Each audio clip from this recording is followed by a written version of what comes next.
நீதிமொழிகள் 1:33. செவி கொடுக்கிறவன் எவனோ அவன் விக்கினமின்றி வாசம் பண்ணி ஆபத்துக்கு பயப்படாமல் அமைதியாய் இருப்பான். போதும், கர்த்தர் நல்லவரா இருக்கிறார். இந்த வசனத்தை கொண்டுதான் அம்மன்புரத்துல சோத்திரம் பிரசங்கிப்பதற்கு தேவன் கிருபை பாராட்டினார். அல்லேலூயா, சோத்திரம். அது சுவிசேஷ ஒரு அற்புத சுகமளிக்கிற கூட்டம். ஆனால் கடவுள் இந்த வார்த்தையை கொண்டு வந்தார். அதனால சோத்திரம் துவக்க நேரத்துல எல்லாம் கடுமையாக போணுச்சு. எனக்கும் என்னடா இவ்வளோ கடுமையாக போகுதே அப்படின்னு நினச்சேன். ஆனால் அது நன்மையாக இருந்தது, ஆசீர்வாதம். ரொம்ப சந்தோஷப்பட்டாங்க. தேவனுக்கு மகிமை உண்டாகட்டும். அதற்கு பின்னால் சோத்திரம் அந்த சுகமளிக்கிற அற்புத கூட்டத்திற்குரிய காரியங்களை சொல்லி ஒரு மணி தேவ பிள்ளை வாழ்க்கையில் அற்புதங்கள் இல்லை சோத்திரம் கர்த்தருடைய பலத்தை கிரிய வெளிப்படணும்னா 2 காரியத்தை குறித்து பிரசங்கிக்க உதவி செஞ்சா. 1 கீழ்ப்படிதல், இன்னொன்று விசுவாசம். இது 2 நம்முடைய வாழ்க்கையில் இருக்குமானால் சோத்திரம் நாம் எதிர்பார்க்கிற அற்புதத்தை கர்த்தர் நம்முடைய வாழ்க்கையை நிறைவேற்றி கொடுப்பார். அல்லேலூயா. 1 கீழ்ப்படிதல், 2வது விசுவாசம். விசுவாசத்தோடு கீழ்ப்படிதல் நம்முடைய வாழ்க்கையில பெருகுமானால் நம்ம எந்த அற்புதத்தை எதிர்நோக்கி நிற்கிறோமோ அந்த அற்புதத்தை கர்த்தர் நம்முடைய வாழ்க்கையில என்ன பண்ணுவார்? நிறைவேற்றி கொடுப்பார். ஒருவேளை அந்த அற்புதம் நம்முடைய வாழ்க்கையில கால தாமதமாகுது, நிறைவேற்றப்படாமல் இருக்குன்னா, இன்னும் நம்ம தேவன் எதிர்பார்க்கிற அந்த விசுவாசத்தை எட்டி பிடிக்கல, இன்னும் தேவன் எதிர்பார்க்கிற கீழ்ப்படிதலுக்குள்ள கடந்து வரல, அதனால நாம் எதிர்பார்க்கிற அற்புதம் இன்னும் நம்முடைய வாழ்க்கையில நிறைவேறவில்லை. ஆனா கீழ்ப்படிதல் விசுவாசம் நம்முடைய வாழ்க்கையில வரும்போது நிச்சயமாய் தேவனாய் கர்த்தர் என்ன பண்ணுவார்? நாம் எதிர்பார்க்கிற அற்புதத்தை நம்முடைய வாழ்க்கையிலே செய்து கொடுப்பார். சரி, போகட்டும், கர்த்தர் நல்லவரா இருக்கு. அப்ப நீதிமொழிகள் 1:33 ஆமை சோத்திர எனக்கு செவி கொடுக்கிறவன் எவனோ அப்படின்னு சொல்லப்பட்டிருக்கு. அப்ப இந்த வார்த்தையை நீங்க கவனிச்சு பாருங்க. ஆண்டவர் சோத்திரம் ஒரு கூட்டத்திற்கு மத்தியில சொல்லுகிறதை போல இருக்கு. எனக்கு செவி கொடுக்கிறவன் எவனோ அப்படிங்கிற. அப்ப எல்லாரும் செவி கொடுக்க போறது இல்லை அப்படிங்கிற ஒரு பகுதியை நம்ம புரியுது. எல்லாராலும் தேவனுடைய வார்த்தைக்கு என்ன முடியாது? செவி கொடுக்க முடியாது. ஆனா யாரெல்லாம் செவி கொடுக்கிறாங்களோ அவங்க வாழ்க்கை எப்படி இருக்குன்னு சொல்லிதான் அந்த 1ஆம் அதிகாரம் ஆமை சோத்திரம் அந்த கடைசி வசனம் சொல்லுகிறது. நீங்க அந்த முதல் அதிகாரத்தை போய் நல்லா வீட்டில் எடுத்து வாசிக்கணும். ஏன் இந்த 33வது வசனத்துல எனக்கு செவி கொடுக்கிறவன் எவனோங்கிற இந்த வார்த்தையை இரட்சகர் தேவன் பதிவு பண்ணுகிறார்ங்கிற அர்த்தத்தை நீங்க புரிஞ்சுக்கணும்னா நீதிபதிகள் 1வது அதிகாரத்தை என்ன பண்ணணும்? 2-3 தடவை 2 முறை 3 முறை திரும்ப படிச்சு பாருங்க. அப்படி படிச்சு பார்க்கும்போது தான் காரியங்களை கர்த்தர் சொல்லி வருகிறார். கடைசியில எனக்கு செவி கொடுக்கிறவன் எவனோ அப்படின்னு சொல்கிறார். அப்ப சோத்திரம் அந்த 7 சபைகளை குறித்து நம்ம எடுத்துக்கிட்டு இருக்கிறோம். சோத்திரம் 4 சபைகளை பார்த்துட்டோம். என்னென்ன சபை? எபேசு சபை, சிமர்னா, பெர்கமோ, அப்புறம் என்ன தியத்தீரா. ஆமா, இந்த 4 சபைகளை பார்த்துட்டீங்கன்னா 3 சபை பார்க்கணும். சர்தை, பிலதெல்பியா, லவோதிக்கியா. சோதரம் இதுல பிலதெல்பியாவை போலதான் நீங்கள் நான் இருக்கேன். அல்லேலூயா. அவனுக்கு இருந்தது கொஞ்சம் பலன், ஆனால் அவன் மறுதளிக்காமல் இருந்தான். ஆமை சோதரர் அந்த காரியத்தை குறித்து நான் இங்கே பிரசங்கிச்சேன். தேவனுக்கு மகிமை உண்டாட்டு 4 சபையை குறித்து பிரசங்கிச்சேன். எபேசை குறித்தும் ஆமை சோதர தியத்தீரா சபையை குறித்தும், அதை தொடர்ந்து சோதரம் பிலதெல்பியா சபை குறித்தும், லவோதிக்கா சபைகளை குறித்து அதில் ஒரு காரியமாய் சொல்லிட்டு தான் சோதர நீதிமொழிகள் 1:33 எடுத்து. சரி, போகட்டும். அந்த காரியங்கள்ல இந்த பிலதெல்பியில எனக்கு கொஞ்சம் உனக்கு கொஞ்சம் பலன் இருந்து நீ என்ன பண்ணல? என் நாமத்தை அந்த மறுதலியாமல் இருக்கிறது, அது ரொம்ப ஒரு முக்கியமான ஒரு பகுதி. சரி, அந்த பிலதெல்பியாங்கிற சபையை பார்க்கும்போது அதோடைய ஆழங்களை நம்ம பார்க்கலாம். அல்லேலூயா, தேவனுக்கு மகிமை உண்டாகட்டும். அதனால சோத்திரம் 7 சபைகளுக்கு அவர் சொல்றாரு, சோத்திரம் ஆவியானவர் சபைகளுக்கு சொல்லுகிறதை காதுள்ளவன் என்ன பண்ணணும்? கேட்க கடவன் என்று சொல்லுகிறார். அப்ப சோத்திரம் அப்ப செவி கொடுக்கணும் அப்படிங்கறத தேவன் எதிர்பார்க்கிறார்.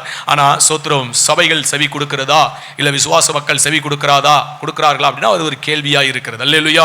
ஆனா அதுக்கு ஆண்டவர் ஒரே காரியம், யார் செவி கொடுக்கிறாங்களோ அவங்களுடைய காரியங்கள் எப்படி இருக்குங்கிற ஒரு பகுதியை தான் ஆண்டவர் என்ன பண்ணுகிறார்?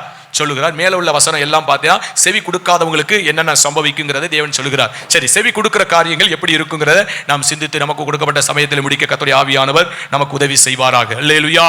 அப்ப எனக்கு செவி கொடுக்கிறவன் எவனோ. அல்லேலூயா. கர்த்தருடைய வார்த்தை நமக்கு நேராய் கடந்து வரும்போது தேவன் தம்முடைய தாசர்கள் வழியாக தான், சோத்திரம் வேதத்தின் வழியாக, பரிசுத்தவான்கள் வழியாக தான் கர்த்தர் நம்மளோடு இடைபடுவார். கர்த்தர் நமக்கு காரியங்களை வெளிப்படுத்தி கொடுப்பார். அப்ப அந்த வார்த்தைகள் நமக்கு நேராய் கடந்து வரும்போது செவி கொடுக்கணும். அல்லேலூயா. பக்கத்துல சொல்லுங்க, கர்த்தருடைய வார்த்தை நமக்கு நேராய் கடந்து வரும்போது சொல்லுங்க, கர்த்தருடைய வார்த்தை உங்களுக்கு நேராய் கடந்து வரும்போது செவி கொடுக்கணும். அல்லேலூயா. அப்படி செவி கொடுக்கிறவங்களை தேவன் ஆசீர்வதிக்கிறவராக இருக்கிறார். நம்மளுடைய வாழ்க்கையில எல்லாமே செவி கொடுக்கிறது கடினமாக தான் இருக்கும். அப்ப எந்தெந்த பகுதியில செவி கொடுக்க முடியலையோ அந்தந்த பகுதியில தேவ சமூகத்தில் ஜெபிச்சு என்ன பண்ணணும்? செவி கொடுக்கணும். அல்லேலூயா.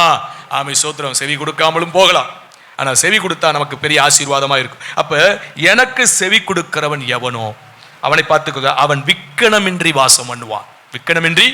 விக்கணம்னா என்ன? இந்த தண்ணி குடிக்கும்போது ஒரு விக்கல் வருது, அதுவா? தீமை இல்லாமல் வாசம் பண்ணுவான். விக்கணம்னா தீமை இல்லாமல். அவனுக்கு சோத்திரம் எந்த தீங்கும் அணுகாமல் தேவன் பாதுகாப்பார். ஏன்னா அவன் இரட்சகருக்கு செவி சாய்க்கிறான், கர்த்தருடைய வார்த்தைக்கு செவி சாய்க்கிறான், ஆண்டுடைய ஆலோசனைகளுக்கு செவி சாய்க்கிறான், அவருடைய புத்திமதிக்கு செவி சாய்க்கிறான். அதனால தீங்கு அவனை அணுகாமல் தேவன் என்ன பண்ணுவாராம்? பாதுகாப்பேன் என்று வாக்களிக்கிறார். யாரெல்லாம் இரட்சகருடைய வார்த்தைக்கு செவி கொடுக்கிறோமோ தேவன் நம்முடைய வாழ்க்கையில தீங்குனா சின்ன சின்ன காரியங்கள் பெரிய அளவுல தீங்குகள் வந்து பாதிக்கும். அப்படிப்பட்டதான தீங்கு நம்முடைய வாழ்க்கையில வராதபடி தேவன் என்ன பண்ணுவார்? பாதுகாப்பார். உதாரணத்துக்கு கடந்த நாட்கள் ஆசாங்கிற ஒரு தேவ மனிதனை குறித்து சிந்தித்தோம் இல்ல? சரி, இங்க இதுல தான் சிந்திச்சோம். இந்த செவி கொடுக்கிற காரியங்களை 2 பேரை எடுத்து பிரசங்கிச்சேன். ஒன்னு ஆசா, 2வது ஆமை சூத்திரன் நாகமா. ஆமை சூத்திரம் அவன் ஆரம்பத்தில் கீழ்ப்படிஞ்சு பின்னால கீழ்ப்படியாமல் போயிட்டான் ஆசா. அதனால அவனுடைய வாழ்க்கையில சோத்திர என்னென்ன காரியங்கள் சம்பவித்தது. அதைத் தொடர்ந்து சோத்திர நாகமான் துவக்கத்தில் கீழ்ப்படியாதது போல இருந்துச்சு, ஆனா அதற்கு பின்பதாக அவன் கீழ்ப்படிந்ததுனால பெரிய நன்மையான ஆசீர்வாதத்தை என்னவனா பெற்றுக்கொண்டான் என்று சொல்லி அந்த செவி கொடுக்கிற காரியங்கள். அப்ப தேவனுக்கு என்ன, எனக்கு செவி கொடுக்கிறவன் எவனோ அவன் விக்கனமின்றி வாசம் பண்ணுவானா, தீமை இல்லாத ஒரு வாழ்க்கை அவன் வாழ்வான். அல்லேலூயா. தீங்கு அவன் என்னவனாது அணுகாது. அப்படி தீங்கு வருகிறதாலும் தேவன் என்ன பண்ணுவார்? பாதுகாத்து நடத்துவார். அடுத்து சொல்லப்பட்டிருக்கு, ஆபத்திற்கு பயப்படாமல் அமைதியா இருப்பான். எவ்வளவு பெரிய ஆபத்து வருகிறதா இருந்தாலும் அவன் அஞ்சவே மாட்டான். அவனுக்குள்ள துளியும் பயம் என்ன பண்ணாது. யுத்த குதிரையை குறித்து சொல்லப்பட்டிருக்கு, ஆமை சூத்திரம் அது என்ன பண்ணாதான்? பயத்தை புறம்பே தள்ளுமா, பயத்தை புறம்பே தள்ளும் என்று சொல்லியிருக்கு. அப்ப சூத்திரம் யுத்த குதிரை யுத்தத்துக்கு போகும்போது சூத்திரம் பயந்துருச்சுன்னா பின்னால ஓடி போயிரும். ஆனா யுத்த குதிரைகள் என்ன பண்ணாது? பயப்படாது. யுத்தத்தை பார்த்து தீவிரிக்கும், பயத்தை அலட்சியப்படுத்தும். பயத்தை என்ன பண்ணுமா? அலட்சியப்படுத்தும். அப்படிப்பட்டதான பிரச்சனைகள் போராட்டங்கள் நம்முடைய வாழ்க்கையில கடந்து வருகிறதா இருந்தால் யாரெல்லாம் இரட்சகருக்கு செவி கொடுக்கிறாங்களோ அப்படிப்பட்டதான சூழ்நிலையை குறித்து அவங்க என்ன பண்ண மாட்டாங்க? கலக்கம் அடைய மாட்டார்கள், பயப்பட மாட்டார்கள். அல்லேலூயா. சத்துரு எழும்பி வரட்டும், மனிதர்கள் எழும்பி வரட்டும், போராட்டங்கள் எழும்பி வரட்டும், பிரச்சனைகள் எழும்பி வரட்டும், அதை பார்த்து பயந்து என்ன பண்ணிட மாட்டாங்க? நடுங்கிற மாட்டாங்க. ஆமை சோத்திரம் தேவன் வார்த்தைக்கு அவர்கள் செவி கொடுக்கிறபடினாலே ஆபத்திற்கு அவர்கள் பயப்படாமல் இருப்பார்கள். அல்லேலூயா. அப்ப தேவனுடைய பிள்ளைகளா இருந்தாலும் ஆபத்து வரும், தேவனுடைய பிள்ளைகளா இருந்தாலும் என்ன வரும். ஆனா கர்த்தருக்கு செவி கொடுக்கிறவங்க அந்த ஆபத்தை கண்டு என்ன பண்ண மாட்டாங்க? பயப்படவே மாட்டாங்க. அல்லேலூயா. எலிஷாவுடைய நாட்களில் ஒரு காரியம் சம்பவிக்கிறது. அவன் வனாந்தரத்தில் இருக்கிறார். அவர் சோத்திரம் சீரிய தேசத்தின் ராஜா, அவன் சோத்திர இஸ்ரவேல் யூதா தேசத்தின் ராஜாவுக்கு எதிராக திட்டங்கள் பண்ணும் போதெல்லாம் அது எல்லாம் என்ன பண்ணுவார்? ஒப்பிப்பார். எலிஷா சொல்லிடுவார், இப்படி யுத்தத்துக்கு அந்த இடத்துக்கு வரா, நீ அங்கே போகாத என்றுவார். இந்த இடத்துக்கு வரா, இங்கே போகாத என்றுவார். இப்படி பல முறை சோத்திரம் தேசத்தின் ராஜா என்ன பண்ணுகிறார்? தப்புவிக்கப்படுகிறார். உடனே சீரிய தேசத்தின் ராஜா என்ன சொல்றாரு தெரியுமா? டேய், இங்க எவனோ ஒருத்தன் உளவாளி இருக்கிறான், இங்க எவனோ ஒருத்தன் உளவாளி இருக்கிறான். நான் அந்த ராஜாவை அங்க யுத்தம் பண்ணலான்னு போகும்போது அவன் சரியா அதை முன்னால அறிஞ்சு அவன் என்ன பண்றான்? தப்பிடுறான். இங்க யாரோ உளவாளி இருக்கிறான் அப்படிங்கிறான். அதுக்கு அங்க சோதரம் சொல்லுவாங்க, ஒரு உளவாளியும் கிடையாது, அங்கே ஒரு தீர்க்கதரிசி இருக்கிறான். அங்கே ஒரு உன் பள்ளி அறையில நீ பேசினால், பள்ளி அறைனா பள்ளிக்கூடம் இல்லை, உன்னுடைய பெட்ரூம்ல நீ பேசினால், நீ தனியா ஒரு அறையில இருந்து பேசினால் அவன் காதுல விழுகும். அவன் அந்த ராஜாவை எச்சரிச்சிருவான். அதனால சோத்திரம் நீ போகிற இடத்துல எல்லாம் தோல்வியை சந்திக்கிறாய். அப்படியா? இப்ப ராஜாவை பிடிக்க கூடாது, இப்ப யாரை பிடிக்கணும்? எலிஷாவை பிடிக்கணும். அதனால ஒரு ராணுவத்தை அனுப்புறான். அவன் இருக்கிற இடம் தெரியுது, அவன் வனாந்திரத்துல இருக்கிறான். அதனால வனாந்திரத்துல இருக்கிற எலிஷாவை பிடிக்க ஒரு ராணுவம் வந்து நிக்குது. ராணுவம் வந்து நிக்குது. காலையில எழும்பி சோத்திரம் வேலைக்காரன் என்ன பண்றான்? ஆமா, டீ வாங்க போனானா எதுக்கு போனான்னு தெரியல, வெளியே போனோன்னு பார்த்தா ஒரு சுத்தி ஒரு ராணுவமே நிக்குது. யோசிச்சு பாருங்க எப்படி இருக்கும். ஆமா, அப்படியே அவனுக்கு இறுதி என்ன ஆயிடுச்சு? பயந்து போய் சோத்திரம் வந்து பதறான். சீரிய படை சூழ்ந்து நிற்குது அப்படிங்கிறான். ஆனா எலிஷாவுக்கு ஒரு கலக்கமும் இல்லை. எலிஷாவுக்கு என்ன இல்லை? அவன் கர்த்தருடைய வார்த்தைக்கு செவி கொடுக்கிற தேவ மனிதன். ஆபத்தை கண்டு அவன் என்ன பண்ணல? பயப்படவில்லை. அப்ப சோத்திரம் அப்ப ஒரு வார்த்தை சொல்லுவார், எப்பா அவர்களோடு இருக்கிறதை பார்க்கலும் நம்மோடு இருக்கிறது அதிகம் என்று எலிஷா தீர்க்கதரிசி சொல்லுகிறார். ஆனாலும் அவனுக்கு விளங்கல, ஆனாலும் அவனுக்கு புரியல. அப்ப ஆண்டவரே இவன் கண்ணை என்ன பண்ணுங்க திறந்தருளுன்னு சொல்லி திறந்து பார்த்தா அந்த இராணுவத்திற்கு பின்னால நிக்கிது கர்த்தருடைய படை. அக்கினி குதிரைகளாய், அக்கினி ரதங்களாய், கண்ணுக்கு எட்டின தூரம் வரைக்கும் கர்த்தர் படைகளாலே நிரப்பி வச்சிருக்கிறார். அல்லேலூயா. இதை பார்த்து எலிஷாவுக்கு பயம் வருமா? இந்த சீரிய படையை பார்த்து? அல்லேலூயா. ஆமா, சோத்திரம் ஒரே ஒரு ஜபந்தான் போட்டார். எல்லாருடைய கண்கள் அடபடன்ட்டார். எல்லாருடைய கண் என்ன பண்ணட்டும்? அடபடணும்னு சொன்ன மாத்திரத்துல சீரிய படைகள் அத்தனை பேருக்கு கண்ணு தெரியல. கைகாலை தடவிக்கிட்டு திரியிறாங்க. அப்புறம் ஒருத்தனை பிடிச்சிக்கிட்டே நேரம் எல்லாம் என் பின்னால வாங்கடா அப்படின்னு சொல்லி கூட்டிட்டு போய் எங்க நிறுத்தினார்? ஆமா, ராஜாவுக்கு முன்பதாய் அவங்க இராணுவத்துக்கு முன்னால போய் நிறுத்திட்டார். இப்ப கண்ணு திறக்கட்டுன்னு சொன்னா கண்ணு திறந்து பார்த்தா இவங்களை சுத்தி ஒரு ராணுவம் நிக்குது. இவங்களை சுத்தி அப்படியே நிக்கிறான். என்ன பண்றது தெரியல, ஜீவன் போச்சு, அவ்வளவுதான், ஜோலி முடிஞ்சிச்சு. இனி உயிரோடு சீரிய தேசத்துக்கு என்ன பண்ண மாட்டோம். ராஜா கேட்கிற என்ன செய்ய, எல்லாத்தையும் வெட்டிடலாமா? எலிசா சொல்லுவான், நல்ல விருந்து கொடுத்து அனுப்பு, நல்ல சாப்பாடு கொடுத்து, ஆமா சோத்திரம், தீமையை நன்மையாலே வெல்லு என்று சொல்லி எலிஷா அந்த இடத்துல ஆலோசனை கொடுக்கிறான். அல்லேலூயா. ராஜாவுக்கு முன்னால நிறுத்தினாலும் ராஜா அவன் தேசத்துக்கு ராஜாவா இருந்தால் அவன் ஆசாரியன் சொல்லுகிற வார்த்தையை கேட்டு அவன் நடக்கிறவனா இருக்கிறான். அதனால சொன்னார், அவனுக்கு நல்ல நல்ல நல்ல கறி விருந்த போட்டு அவங்களை அனுப்பி விடுப்பா, போகட்டும். சோத்திரம், அவங்க தீமை செஞ்சா நம்ம நன்மை செய்வோம். கர்த்தர் நம்மளோடு இருக்கிறார் என்பதை என்ன பண்ணிக்கொள்ளட்டும், அறிந்து கொள்ளட்டும். ஆபத்தை கண்டு அவன் பயப்படாது இருப்பான். ஆபத்தை கண்டு அடுத்து சொல்லப்பட்டிருக்கிறது, ஆமை சோத்திரம், அவன் அமைதியா இருப்பான். எப்படி இருப்பான்? ஆபத்தை கண்டு பயப்படாமல் அமைதியா இருப்பான். அப்படின்னா சமாதானமான ஒரு வாழ்க்கை அவனுக்குள்ள இருக்கும். அல்லேலூயா. தேசம் அமெரிக்கா இருக்கு அப்படின்னு சொன்னா சமாதானம். அமைதியா இருக்கிறன்னா வாய் பேசாம அப்படி ஊமையா இருக்கிறது இல்ல, சமாதானமா இருப்பான். சோதரம், அப்படி ஒரு வாழ்க்கையை தேவன் அவருடைய வார்த்தைக்கு செவி கொடுக்கிறவர்களுக்கு தேவன் தந்து நடத்துகிறார். பிசாசு என்ன செய்யறான் தெரியுங்களா? ஒரு காரியத்தை புரிஞ்சுக்கொள்ளணும். நம்ம ஒரு அடிமைத்தனத்துக்குள்ள இருந்தோம் இரட்சகரை அறிகிறதற்கு முன்பதாக. அந்த அடிமைத்தனத்திலிருந்து தெய்வம் மீட்டு எடுத்து கர்த்தருடைய பிள்ளையா கொண்டு வந்து வச்சிருக்கிறார். இப்ப அவனுடைய நோக்கம் என்ன? மீண்டும் அடிமைத்தனத்துக்குள்ள கொண்டு போகணும். மீண்டும் எங்க கொண்டு போகணும்? ஆமா, அடிமைத்தனத்திலிருந்து தெய்வம் விடுவிச்சுட்டார், ஆனா மீண்டும் அடிமைத்தனத்துக்குள்ள கொண்டு போகணும். அதுக்காக தான் கர்த்தருடைய வார்த்தையை செவி கொடுக்காதபடிக்கு அவன் என்ன பண்றான்? அவன் கிரியை செய்யறான். ஆனா கர்த்தருடைய வார்த்தைக்கு செவி கொடுக்கிறவங்க அந்த அடிமைத்தனத்துக்கு தப்பிடுவாங்க. அந்த அடிமைத்தனத்துக்கு தப்பிடுவாங்க. சோதரர், இன்னைக்கு அநேக கர்த்தருடைய பிள்ளைகள் தேவனுடைய ஊழியர்கள் அடிமைத்தனத்துக்குள்ள இருக்கிறாங்க. சபைக்குள்ளதான் இருக்கிறாங்க, விசுவாசியா தான் இருக்கிறாங்க, தேவனுடைய ஊழியர்களா தான் இருக்கிறாங்க. ஆனா யாருடைய அடிமைத்தனத்துக்குள்ள இருக்கிறாங்க? அடிமைத்தனத்திலிருந்து தப்பி வந்தவங்களை மீண்டும் அவன் அடிமைப்படுத்திடுறான். ஏதாவது ஒரு காரியத்துல, வேத வசனத்தை விட்டுட்டாலே ஏதாவது ஒரு காரியத்துல என்ன பண்ணிடுவான்? மீண்டும் அடிமைப்படுத்திடுவான். ஆனா அடிமைத்தனத்துக்குள்ள இருக்குங்கிறதை நாம் என்ன பண்ணுவோம்? அறியாதபடிக்கு நம்முடைய காரியத்தை வஞ்சிப்பான். அல்லேலூயா. ஆனா நீங்களும் நானும் சோத்திர அடிமைத்தனத்திலிருந்து விடுதலையாக்கப்பட்ட வந்த நம்ப எக்காரணத்தை கொண்டு மீண்டும் சத்துருக்கு என்ன பண்ணிடக்கூடாது? அடிமையாக கூடாது. அவன் அடிமையாக்குறது துடியா துடிப்பான். எப்படி அடிமைப்படுத்தணும் சோதரி? ஏன்னா நம்முடைய அடிமைத்தனத்திலிருந்து அவன் என்ன பண்ணிட்டான்? தப்பிட்டான், கர்த்தருடைய சமூகத்துக்கு ஓடிட்டான். அதனால மீண்டும் அடிமைப்படுத்துவதற்கு தான் என்ன பண்ணுவாங்க? பிரயாசப்படுவாங்க. உலகத்துல பாருங்க, யுத்தங்கள் நடந்து ஒரு இடத்தை பிடிச்சிட்டாங்கன்னா இடத்தை இழந்தவன் மீண்டும் அந்த இடத்தை பிடிக்கிறதுக்கு என்ன பண்ணுவான்? திரும்பி யுத்தங்களுக்கு ஆயத்தப்படுவான். ஏன்னா நம்முடைய எல்லை அவன் என்ன பண்ணிட்டான்? பிடிச்சிட்டான். மீண்டும் அந்த எல்லை என்ன பண்ணணும்? பிடிக்கணும் அப்படிங்கிறக்காண்டி. இது போல அவனுடைய அடிமைத்தனத்திலிருந்து நாம் விடுதலையாக்கப்பட்டு வந்திருக்கிறோம். இப்ப இரட்சகருக்கு அடிமையாய் ஒப்பு கொடுக்கிற இடத்துக்கு வந்து இரட்சகருக்கு அடிமையாய் மாறிடும். ஆனா இந்த இடத்துல சத்துரு வஞ்சிச்சு ஒரு மாய்மாலமாய் சோத்திர நம்ம கர்த்தருக்குள்ள இருக்கிறதை போல ஒரு ஃபோக்கஸ் பண்ணிட்டு அவன் மீண்டும் அடிமைத்தனத்துக்குள்ளதான் வச்சிருக்கிறான். இது ஆவியில கொஞ்சம் நிதானிச்சாதான் புரிஞ்சு அந்த அடிமைத்தனத்திலிருந்து வெளியே வர முடியும். அல்லேலூயா. இல்லைன்னா சோத்ரோ வெளியிலேருந்து ஒரு அடிமைத்தனத்தை வெளியில வந்த மாதிரி இருக்கும். சபைக்குள்ள அடிமைத்தனத்துக்குள்ளதான் இருப்பாங்க. அல்லேலூயா. அப்ப சோத்ர வேதம் சொல்லுகிறது, எனக்கு செவி கொடுக்கிறவன் எவனும் அப்ப அடிமைத்தனம் தெரியுமா? செவி கொடுக்க விட மாட்டான். இரட்சகரை விசுவாசித்து அவனுடைய பிடியிலிருந்து உள்ள வந்த நம்ம சோத்திரம் அடுத்த கட்டத்தில் நம்ம வாழ்க்கையில வளரணும், முன்னேறணும், ஆசீர்வதிக்கப்படும் சொல்லி இரட்சகர் என்ன பண்ணுகிறார்? வார்த்தைகளை தொனிக்கிறார், அவருடைய சத்தத்தை தொனிக்கிறார்.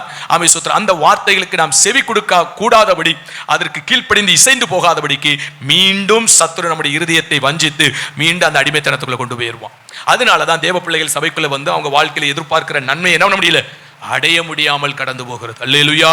சில சமயங்கள் அவங்க வாழ்க்கையில நஷ்டங்களை சந்திக்கிறதா இருக்கு. அதனால நீங்களும் நானும் மீண்டும் அடிமைங்கிற இடத்துக்கு அவன் அடிமைப்படுத்துவதற்கு முயற்சி எடுப்பான். அடிமைத்தனத்திலிருந்து தப்புறதுக்கு ஒரே வழிதான் இரட்சகருக்கு கீழ்ப்படுகிறதை அல்லாமல், ஆண்டவருக்கு அடிமையாய் ஒப்பு கொடுக்கிறதே அல்லாமல், அவருக்கு செவி கொடுக்கிறதே அல்லாமல் வேற எந்த ரூபத்திலும் அவன் அடிமைத்தனத்திலிருந்து தப்ப முடியாது. அல்லேலூயா. நான் சொல்லுகிற எத்தனை பேருக்கு புரியுது? எத்தனை பேருக்கு விளங்குது? அல்லேலூயா. அவருக்கு செவி கொடுக்கணும், அவருடைய வார்த்தையை கேட்டு அதன்படி நடக்கிற இடத்திற்கு நேராக நீங்களும் நானும் கடந்து வரணும்.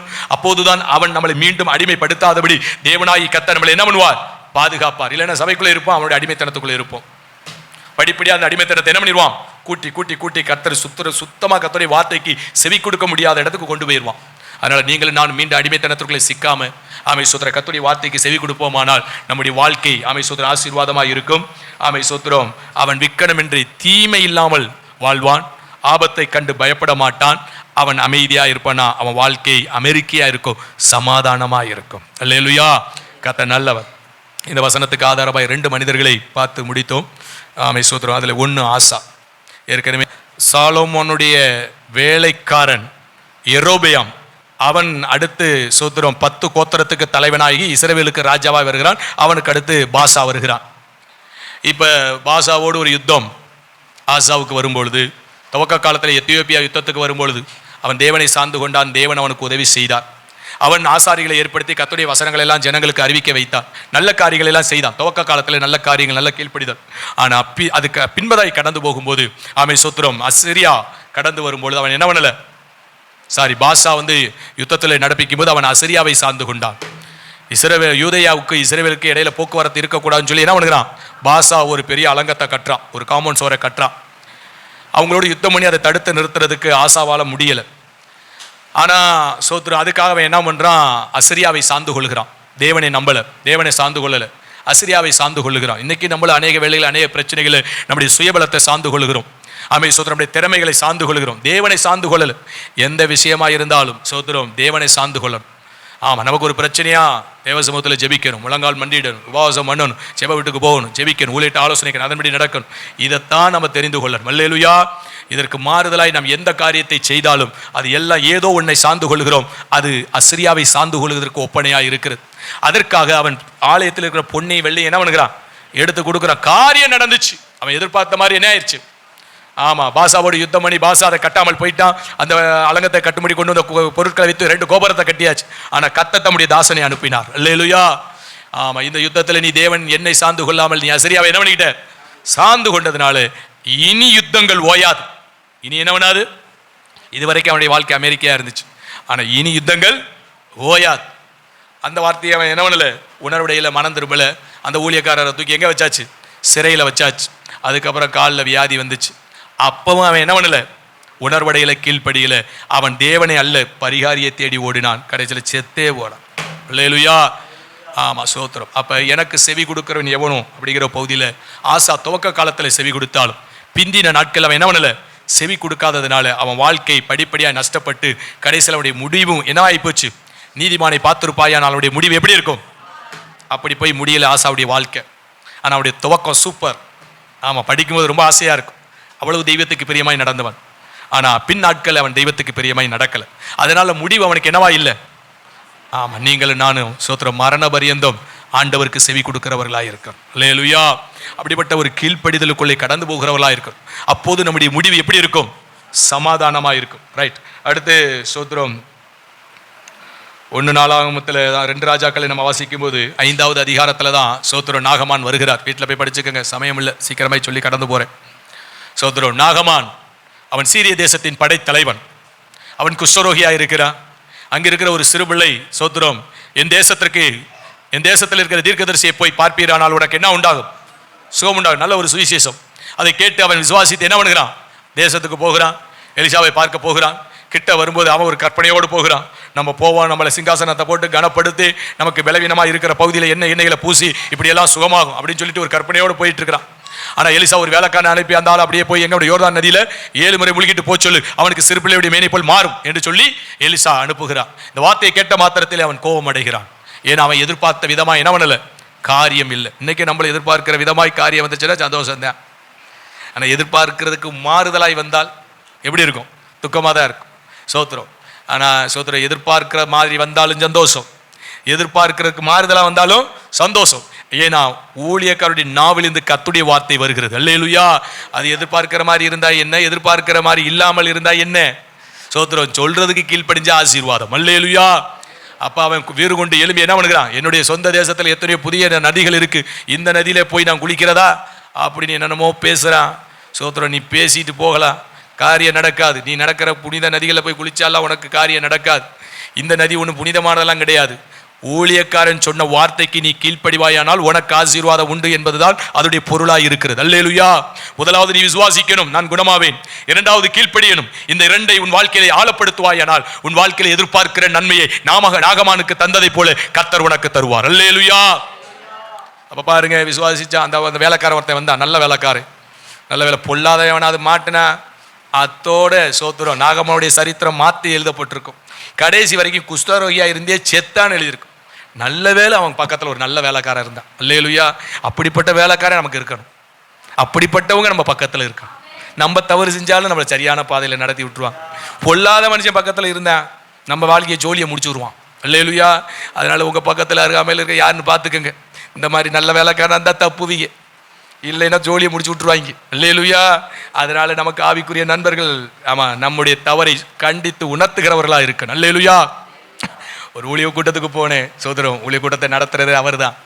நடத்தி முடித்து சோத்திரம் எல்லா ஊழியர்களும் சந்தோஷப்பட்டு சோத்திரம் எல்லாம் சந்தோஷத்தோடு கடந்து போனாங்க. சோத்திரம். அப்புறம் நான் ஜெபம் பண்ணிக்கிட்டே இருந்தேன். ஜெபம் பண்ணிட்டு சோத்திரம் அருகாமையில் வந்து அந்த நடத்துகிற ஊழியக்காரர் வந்து இருந்தார். அப்படியே ஒரு ஓமையை சொல்லிக்கிட்டே வந்தேன். சொல்லி வந்து அவருடைய பலவீனத்தை எடுத்து வச்சேன்.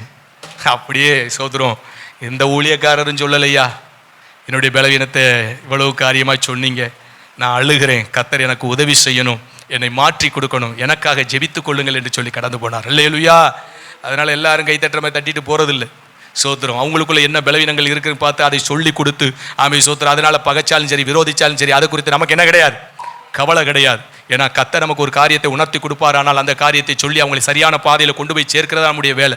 அதனால் சோத்திரம், உங்கள்கிட்ட குற்றத்தை சொன்னால் நீங்கள் எப்படி ஏற்பீங்கள? ஆமாம். சோத்திரம். இவருக்கு சோறு கூட ஓடக்கூடாது. என்ன ஓடக்கூடாது? ஆமாம். அல்லேலூயா. ஆமாம். அந்த மனுஷன் அவருடைய குற்றத்தை சொன்னதுக்கப்புறம் எனக்கு விருந்தே வச்சு நல்ல சாப்பாடு கொடுத்து, நல்ல பிரியாணி சாப்பாடு கொடுத்து, ஆமாம் சோத்திரம், நல்ல பெரிய காணிக்கை. சோத்திரம். வேண்டாம் வேண்டான்னு சொல்லி வாய்க்கட்டில் வச்சு திணிச்சு என்னை அனுப்பிச்சி விட்டார். இப்படிப்பட்டவங்க இருக்கிறாங்கல்ல. அல்லேலூயா. சரி, போகட்டும். அப்போ அவன் சாதாரண ஒரு வேலைக்காரன் தான். ஆனால் அந்த வேலைக்காரன் சோத்திரம் படை தலைவனுக்கு சொல்லுகிறான், நல்ல ஆலோசனை கொடுக்குறான். ஏய், அவர் ஊழியக்காரர், அவர் என்ன சொன்னார், அது என்ன பெரிய காரியமா? அவர் என்ன சொல்கிறார், அதுக்கு என்ன வேணும், கீழ்ப்படிஞ்சு பாரு. இதில் என்ன ஆக போகுது? என்ன மெத்த பெருமை பிடிச்சி தெரிகிற உன் தேசத்தை குறித்து? ஆமை சொல்ற, உன் தேசத்தில் ஒரு புனித நரிகளை குறித்து பெருமை பிடிச்சி தெரிகிற, அதில் எல்லாம் உன்னால் சுகமாக முடிஞ்சிச்சா? சுகமாக முடியலை இல்லை, அதெல்லாம் நமக்கு நன்மை செய்யலை இல்லை. அவர் என்ன சொன்னார் ஊழியக்காரர், இந்த காரியத்தை செஞ்சு தான் பாருயா அப்படின்னு சொன்னார். என்றைக்குமே நீங்கள் நான் யாருக்கு ஆலோசனை கொடுத்தாலும் ஊழியக்காரர் என்ன சொல்கிறாரு, இந்த நல்ல வேலைக்காரனை போல அவர் என்ன சொல்கிறாரோ அதை செஞ்சுட்டு போன்னு சொல்லணும். அல்லேலூயா. மரியம்மாவும் அழகாக வேலைக்காரங்களை சொல்லிக்கிட்டு போனாங்க. என்ன சொன்னாங்க? இப்படி தான் சொல்லணும் நீங்களும் நானும். அல்லேலூயா. ஆமை சோத்திரம். அந்த கிறிஸ்து மாதிரி போயிடக்கூடாது. அந்த கிறிஸ்து தான் எப்படி ஆலோசனை கொடுப்பேன்? ஆமாம், எதிராகி கொடுப்பான். அந்த கிறிஸ்து, ஆன்டி கிறிஸ்ட் அப்படின்னா கிறிஸ்துவுக்கு எதிரின்னு அர்த்தம். அல்லேலூயா. ஆமை சோத்திரம். நல்ல வேலை அந்த நாகமான் ஒரு அந்த கிறிஸ்துவ பக்கத்தில் வச்சுக்கல. நீங்கள் பக்கத்தில் அந்த கிறிஸ்து வச்சுருக்கீங்களான்னு பார்த்துக்கோங்க. அந்த கிறிஸ்தா இருந்துச்சுன்னா நான் என்ன சொன்னால் ஆலோசனை கொடுத்தாலும் அதுக்கு எதிரான ஒரு ஆலோசனையை கொடுப்பாங்க. சரி, கேட்டிங்கன்னா நீங்கள் நல்லா இருக்கலாம். அல்லேலூயா. சரி, போகட்டும், தேவனுக்கு மகிமை உண்டாகட்டும். நீங்களும் நான் அந்த கிறிஸ்துவாக இருக்கக்கூடாது. ஊழியக்காரர் சொன்னால் அந்த வேலையை செஞ்சுட்டு போயா அப்படின்னு தான் சொல்லணும். சோத்திரம். அது உனக்கு நன்மையாக இருக்குது. அதில் தீமையாக இருந்தாலும் தேவன் நன்மையாக மாற்றி கொடுப்பார். ஊழியக்காரர் நாவிலிருந்து கர்த்தர் புறப்பட பண்ணியிருக்கிறார், அது எதுவானா என்ன செஞ்சுட்டு போ அப்படின்னு தான் சொல்லணும். தேவனுக்கு மகிமை உண்டாகட்டும். அந்த வார்த்தையை கேட்ட உடனே அவன் என்ன பண்ணுறான், சரி அப்படின்னு அந்த யோர்தான் நதியில் இறங்கினான் பாருங்க. 1 2 3 7வது முறை மூழ்கி எந்திரிக்கும் போது பிரமிக்கத்தக்கதான அற்புதம் சிறு பிள்ளையின் மேனியை போல கர்த்தர் மாற்றி காண்பித்தார். அல்லேலூயா. அல்லேலூயா. அவன் வாழ்க்கையில் எவ்வளோ சந்தோஷம் இருந்திருக்கு தெரியுமா? எத்தனை வருஷம் அவன் குஷ்டரோகி தெரியுமா? அவன் பெரிய படைத்தலைவனாக இருக்கிறான். அவனுக்கு செல்வ செழிப்புக்கு குறைவே கிடையாது. பெரிய அதிகாரத்தில் இருக்கிறான். அவனுக்கு கீழே சுண்டிவிட்ட ஆள் வந்து அத்தனை பணிவிடை செய்யறதுக்கு 100 கணக்கில் இருக்கிறான். ஆனால் அவன் குஷ்டரோகி. ஆனால் அந்த குஷ்டரோகத்தை நீக்கிக் கொள்ள அவனால் ஒன்றுமே செய்ய முடியல. ஆனால் ஒத்த ஊழியக்காரருடைய வார்த்தைக்கு செவி கொடுத்த மாத்திரத்திலே தெய்வம் அவனுக்கு இறங்கி அற்புதத்தை என்ன பண்ணார்? செய்தி இவரே தேவன் என்பதை விளங்க பண்ணினார். அல்லேலூயா. அப்ப தேவன் எந்த வழியில அற்புதத்தை செஞ்சு காரியங்கள் தான் தேவன் என்பதையும் அவன் ஊழியக்காரருடைய சொல்லுக்கு கீழ்ப்படிந்து அடங்க வேண்டும் என்பதையும் கர்த்தர் இந்த பாதையில தான் கர்த்தர் என்ன பண்ணுகிறார்? நாகமானை நடத்தி வருகிறார். அல்லேலூயா. கர்த்தர் நல்லவர். அப்ப எழுந்தா சிறுபிள்ளை மேலே போல மாறிச்சு. பெரிய சந்தோஷம். அவன் பெரிய காணிக்கை கொடுக்கணும்னு ஆசைப்படுறான். நீ ஒரு காணிக்கையும் கொடுக்க வேண்டாம், இந்த தேவனை விசுவாசித்து பற்றிக்கொள் போ அப்படின்னு சொல்லி என்ன பண்ணியாச்சு? அனுப்பி விட்டாச்சு. சரி போட்டு. அப்ப பாருங்க சோதரன், ஆசா ஆதியில விசுவாசத்தோடு இருந்தான், கீழ்ப்படிதான். பின் நாட்கள் அவன் விசுவாசிக்கல, கீழ்ப்படியல. அதனால சோத்திரம் அவன் வாழ்க்கை நன்மையாய் போய் முடியல.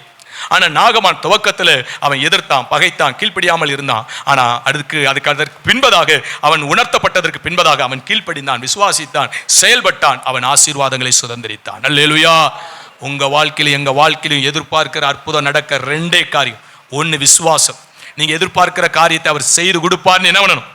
நாகமானுக்குள்ள ஒரு விசுவாசம். இந்த வியாதியை கர்த்தர் நீக்கி என்ன பண்ணுவார்? சொஸ்தமாக்குவார். அந்த விசுவாசம்.